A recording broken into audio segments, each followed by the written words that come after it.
ইচ্ছে করে এমন এক ঠিকানা হারিয়ে যাই যেখানে কোনো প্রত্যাশা নেই, আছে শুধু অন্তহীন প্রশান্তি। এমন একটা জায়গা যেখানে কেউ জিজ্ঞাসা করবে না কি করো, কত কামাও, কবে সফল হবা। যেখানে আমাকে কারো মনের মতো হতে হবে না, কারো আশা পূরণ করতে হবে না, কারো কাছে ভালো সাজার অভিনয় করতে হবে না।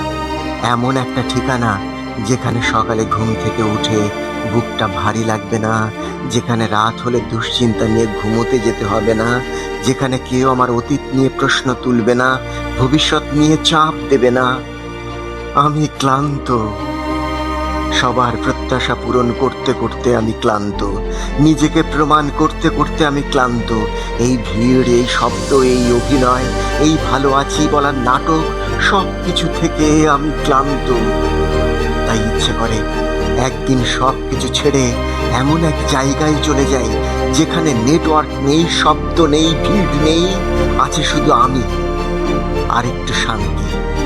যেখানে কেউ আমাকে খুঁজবে না আর আমাকেও কাউকে খুঁজতে হবে না। লেখাটি রিফাত আল মেহেদীর।